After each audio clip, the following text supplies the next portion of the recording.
रात का वक्त था। गुलाब महल की 12 शहजादियां अपने नर्म बिस्तरों पर सो रही थीं। बादशाह ने उन्हें सोता देखकर सुकून का सांस लिया और अपने कमरे में चला गया। लेकिन एक बात सबको हैरान करती थी। हर सुबह शहजादियों के जूते टूटे हुए मिलते थे। कभी हील टूटी होती तो कभी पूरा जूता घिसा होता। सब परेशान थे कि आखिर रातों रात नए जूते कैसे टूट जाते हैं। क्या ये कोई जादू है? एक सुबह जब मुलाजिमाएं कमरा साफ करने आईं तो शहजादियां वहां नहीं थीं। पूरा महल परेशान हो गया। सब उन्हें ढूंढने लगे। लेकिन जब बादशाह घबराकर उनके कमरे में पहुंचा तो देखा कि शहजादियां तो आराम से सो रही हैं। ये देखकर सबको बड़ा झटका लगा।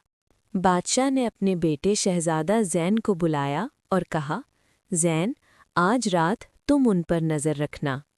रात हुई तो ज़ैन ने एक जादुई चादर ओढ़ ली, जिससे वो गायब हो गया। वो चुपके से शहजादियों के कमरे में गया तो उसकी आंखें खुली की खुली रह गईं। शहजादियां सो नहीं रही थीं, बल्कि तैयार हो रही थीं। कोई लिपस्टिक लगा रही थी, कोई बाल संवार रही थी और कोई अपने चमकते हुए जूते पहन रही थी। जब सब तैयार हो गईं तो उन्होंने दीवार पर लगा एक पर्दा हटाया। वहां से सुनहरी रोशनी आ रही थी। एक एक करके सब उस रोशनी के अंदर चली गईं और ज़ैन भी उनके पीछे हो लिया। वो सब एक खूबसूरत जादुई हॉल में पहुंच गए, जहां दीवारें मोतियों की तरह चमक रही थीं। वहां 12 शहजादे उनका इंतजार कर रहे थे। ज़ैन ने देखा, परी प्रसा अमीर के साथ डांस कर रही थी।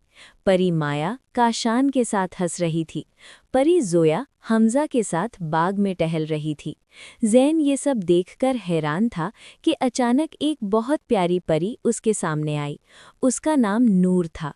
उसने मुस्कुराकर ज़ैन का हाथ पकड़ा और कहा, ज़ैन, मैं तुम्हें देख सकती हूँ।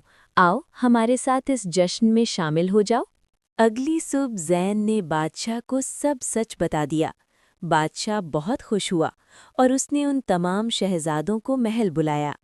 सब शहजादियों की शादियां धूमधाम से कर दी गईं। शहजादा ज़ैन की शादी परियों की शहजादी नूर से हुई।